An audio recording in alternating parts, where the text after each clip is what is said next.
ये कहानी है एक टाउन की है जहां आज से 35 साल पहले 3 लड़कियों का मर्डर हुआ था, जिनकी कहानी आज हैलोवीन के दिन सभी नामी न्यूज रिपोर्टर सबको बता रहा है। जिन लड़कियों का मर्डर हुआ था उन तीनों की ही उम्र 16 साल थी और तीनों को ही 16 बार चाकू मारा गया था। किन्नर ने ये सभी मर्डर मास्क पहन के किए थे, इसीलिए वो आज तक पकड़ा नहीं गया उसने, क्योंकि 16 साल की जवान लड़कियों को मारा था, इसीलिए उसका नाम स्वीट 16 किलर के नाम से मशहूर हो गया। लोग से डरने लगे, यहाँ तक कि लोग अब हैलोवीन पर भी उसी का गेटअप लेने लगे थे सीन। अब जिम्मी नामी एक लड़की की तरफ शिफ्ट होते हैं जिसकी एक दोस्त है अमेलिया। ये दोनों कंसर्ट में जाना चाहती हैं, पर इनके पेरेंट्स इन्हें इजाजत नहीं दे रहे। हालांकि वो यह बात जानते भी हैं कि जिम्मी को सेल्फ डिफेंस आता है, वो कराटे चैंपियन है, पर उसके पेरेंट्स के डरने की वजह उनके दिल में बैठा हुआ पुराना खौफ है। पता चलता है कि जिन लड़कियों के मर्डर की कहानी हमने सुनी है वो अमेलिया और जिम्मी के पेरेंट्स की क्लासमेट थी, और इस वक्त जिम्मी के डैड ये फैसला करते हुए इस लड़ाई को खत्म करते हैं कि वो खुद जिम्मी और अमेलिया को कॉन्सर्ट में लेकर जाएंगे पीछे घर पर। अब जिम्मी की मॉम अकेली थी, जहाँ पहले उनसे कुछ बच्चे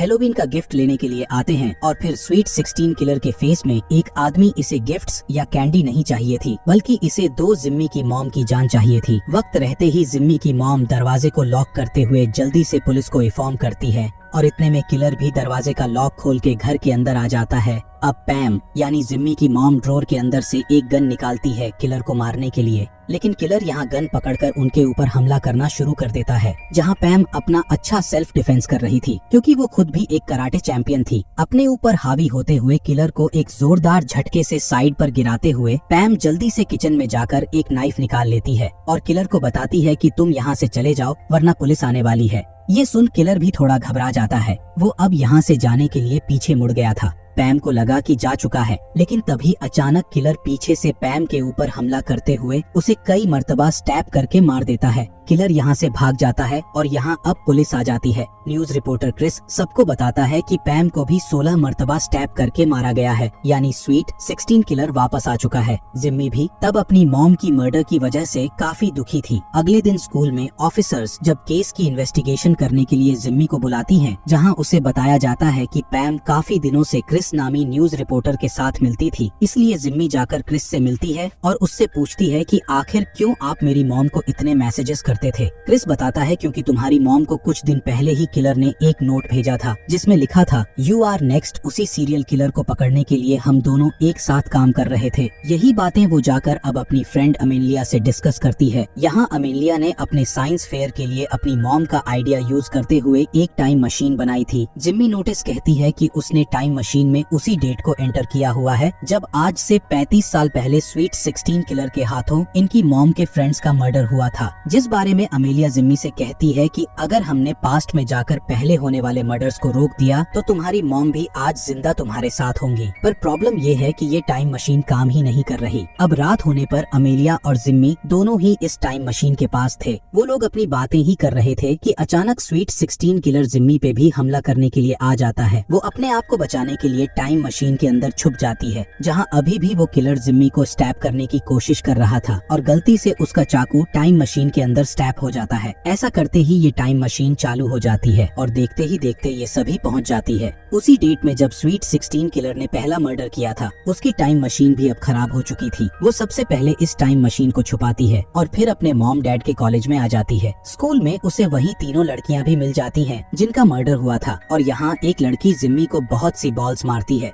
जिम्मी को मालूम होता है कि ये उसकी मॉम पैम ही है, जो अपने स्कूल टाइम में काफी बोल्ड थी। साथ ही उनका पूरा ग्रुप भी स्कूल में काफी फेमस था। इस सब के बाद वो अमेलिया की मॉम के पास आती है और उसे बताती है कि मैं फ्यूचर से आई हूँ। आपकी डायरी की मदद से आपकी बेटी अमेलिया ने टाइम मशीन बना ली है, जिसका इस्तेमाल करते हुए मैं आज यहाँ तक पहुँची हूँ। अमेलिया की मॉम को उसकी बातों पर यकीन करना इसलिए मुश्किल नहीं हुआ था क्योंकि वाकई ही वह टाइम मशीन के ऊपर अपनी रिसर्च कर रही थी और आज तक उसने अपनी रिसर्च और डायरी के बारे में किसी को नहीं बताया था। जिम्मी अमेलिया की माँ को बताती है कि आज रात आपके ग्रुप की 3 लड़कियों का मर्डर हो जाएगा और साथ में काफी सालों बाद वही किलर मेरी मॉम को भी मारेगा। मैं बस ये सारी चीजें ठीक करने के लिए यहाँ आई हूँ। जिम्मी अमेलिया की मॉम को अब अपनी टाइम मशीन के पास लेकर आती है और बताती है कि पहले तो ये टाइम मशीन काम नहीं कर रही थी और फिर जब किलर ने मुझे मारने की कोशिश की तो गलती से उसका चाकू इस टाइम मशीन में स्टैब हो गया और फिर अचानक ये मशीन चल पड़ी। अमेलिया की मॉम बताती हैं कि इसमें सिर्फ एक कंडक्टर की कमी थी जो इस चाकू ने पूरी कर दी और ऐसे ही ये चल गई। और अब अमेलिया की माँ उसकी खराब हुई टाइम मशीन को ठीक करने में लग जाती है, क्योंकि इसी के जरिए तो जिम्मी ने अपनी टाइम में वापस जाना था। जिम्मी के टाइम में यानी फ्यूचर में दिखाया जाता है कि जिम्मी के गायब होने पर उसके डैड के साथ बहुत से लोग परेशान हैं।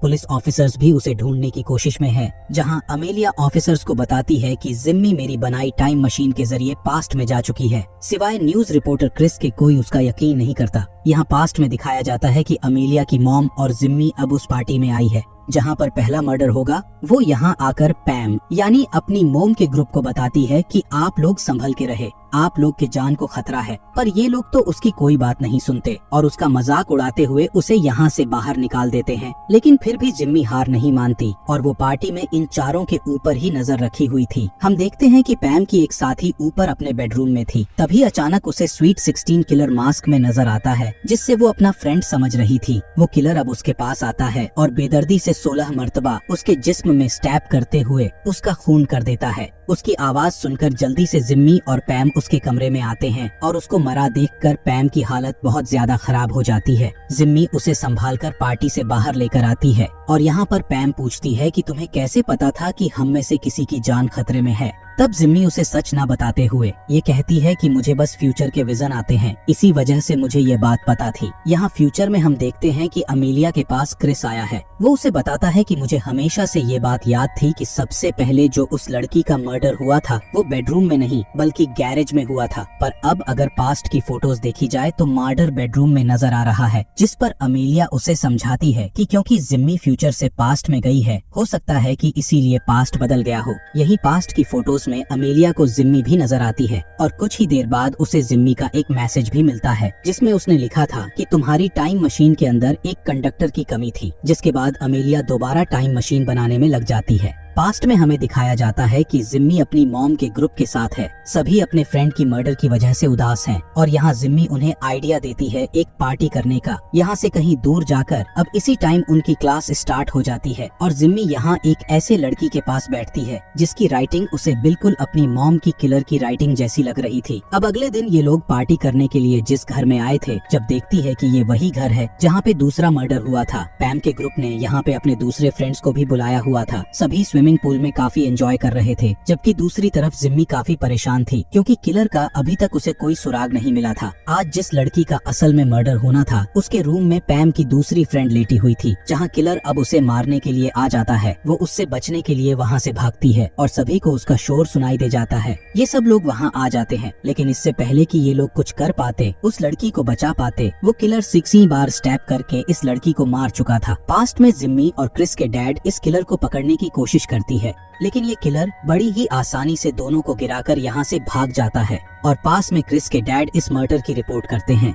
यहीं पर अमेलिया की मॉम आकर जिम्मी को बताती है कि मैं तुम्हारी टाइम मशीन ठीक नहीं कर पाऊंगी क्योंकि उसमें काफी सारे पार्ट्स ऐसे लगे हैं जो फ्यूचर के हैं। लेकिन परेशानी की बात नहीं, मैंने मशीन का एक छोटा और मेजर पार्ट बना लिया है। इसे एक बड़े पावर हाउस की जरूरत है जिसके बाद ये काम करने लगेगा। अभी ये लोग बातें ही कर रहे थे कि यहाँ सामने जिम्मी को उस लड़के का ट्रक नजर आता है जिसकी राइटिंग उसे किलर से मिलती जुलती लगी थी। वो सब कुछ छोड़ छड़कर उस लड़के ट्रक चेक करने के लिए जाती है, लेकिन यहाँ पर तो खिलौने को अलावा कुछ भी नहीं था और वो लड़का भी काफी डरा सहम था। वो जब बातें कर ही रहे होते हैं तो यहाँ पर डॉग नाम का एक आदमी आता है जो कि पैम का एक क्लासमेट है। वो उससे कहता है कि अगर कोई भी मुश्किल हो तो तुम मुझे बताना, मैं एक कराटे चैंपियन हूँ और सब कुछ बड़ी आसानी से सॉल्व कर लेता हूँ। इसके बाद दोबारा जिम्मी अमेलिया की मॉम के पास जाती है जो अभी भी अपनी टाइम मशीन के लिए बड़ा पावर हाउस खोज रही थी। जब जिम्मी को वहाँ पर एक झूला नजर आता है जो एक परफेक्ट पावर हाउस का काम कर सकता था। ये लोग अब झूले के पास जाकर उसके कंट्रोलर से कहते हैं कि आपके झूले में कोई खराबी है और हम उसे ठीक करना चाहते हैं, अगर आप इजाजत दे तो ये झूले वाला भी मान जाता है और वहाँ से खड़ा होकर बाहर निकल जाता है। और अमेलिया की मॉम अब उस टाइम मशीन को इस पावर हाउस के साथ कनेक्ट करना शुरू कर देती है। दूसरी तरफ जिम्मी अब पैम के ग्रुप से मिलती है और उन्हें बताती है कि कल जिस लड़की का मर्डर हुआ फ्यूचर टाइम के मुताबिक उसका मर्डर आज होने वाला था, जबकि किलर ने कल दूसरी लड़की को मारना था।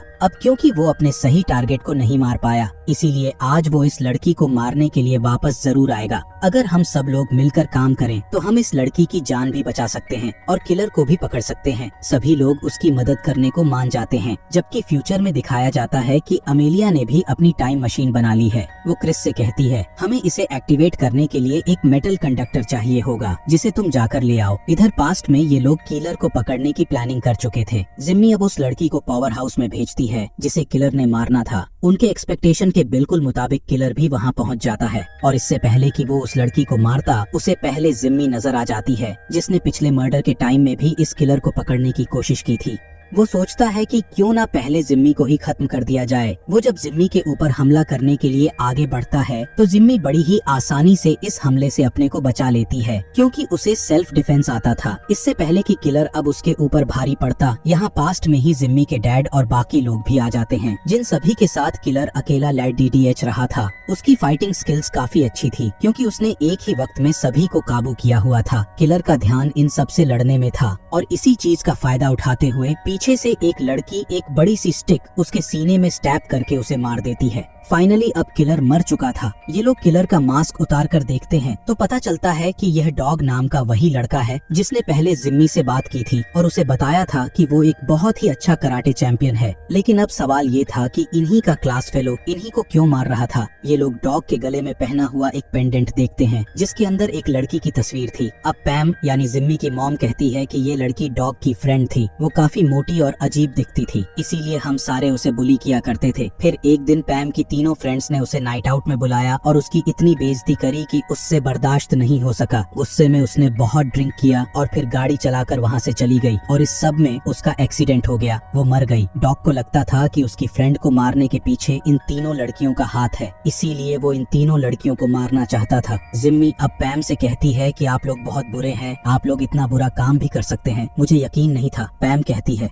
नहीं मैं उस दिन पार्टी में भी नहीं थी। लेकिन जिम्मी उसकी कोई भी बात सुने बगैर वहाँ से बाहर चली जाती है। उसे अफसोस हो रहा था कि पैम जैसी बुरी लड़की उसकी मॉम है। अभी ये लोग यही बातें कर रही होती हैं कि स्वीट 16 किलर के भेस में कोई और आदमी आकर पीछे से तीसरी लड़की को भी मार देता है जिसकी जान अभी जिम्मी ने बचाई थी। इसे देखकर ये सब लोग डर जाते हैं और जिम्मी बताती है कि असली किलर को हम मार चुके हैं। मुझे लगता है कि ये किलर फ्यूचर से आया है। अमेलिया की टाइम मशीन का इस्तेमाल करते हुए यहाँ सीन कट होकर दिखाया जाता है कि फ्यूचर में अमेलिया का मर्डर हो चुका था। यहाँ पास्ट में दिखाया जाता है कि फ्यूचर से आए हुए इस किलर ने जाकर पास्ट के टाइम रिपोर्टर को यानी क्रिस के डैड को भी मार दिया था। इसी सारी अफरा तफरी के अंदर अमेलिया की मॉम टाइम मशीन को एक्टिवेट कर देती है और जिम्मी से कहती है कि तुम तो एटलीस्ट अपने टाइम में वापस जाओ, अगर तुम्हें यहाँ कुछ हो गया तो सब कुछ बर्बाद हो जाएगा। जिम्मी टाइम मशीन के अंदर आ जाती है और किलर उसे भी मारने के लिए टाइम मशीन में आ जाता है। वो यहाँ जिम्मी को मार ही देता, पर इतने में पैम यहाँ पे आती है और वो पीछे से किलर का गला पकड़ लेती है। किलर ने एक ही झटके में पैम से अपनी जान छुड़वा ली थी। अब ये दोनों किलर से लड़ने की कोशिश में थी, लेकिन किलर इन दोनों से ज्यादा ताकतवर था। जिस झूले के अंदर इन्होंने टाइम मशीन लगाई हुई थी, टाइम मशीन के एक्टिवेट होने की वजह से ये झूला बहुत ही तेजी से घूमने लगा था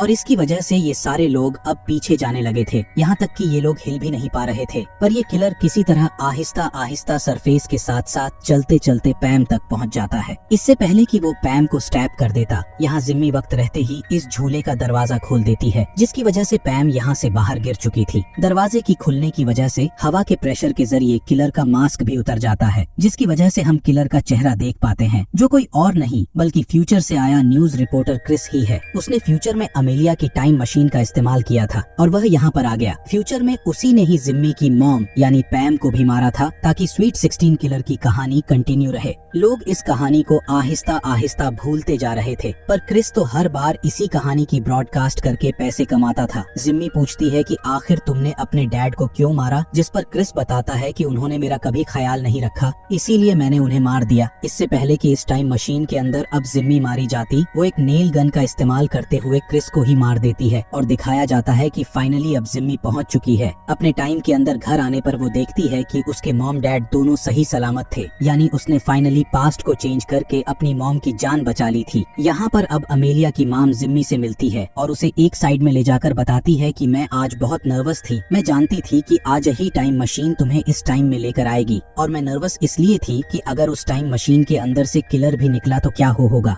इसीलिए तो मैंने अपने पास एक गन भी छुपा ली थी। वो अब जिम्मी को एक बुक देती है जिसके अंदर वो सारी चीजें लिखी हुई थी जो उसके पास्ट में जाने की वजह से इस टाइम में चेंज हो गई थी। या इस टाइम में यानी फ्यूचर में जिम्मी का एक भाई भी है जिसका नाम उसके पेरेंट्स ने जिम्मी रखा था और असल में जिम्मी का नाम अब चेंज हो चुका था। और यही सब बताते हुए ये कहानी यहाँ पे खत्म हो जाती है।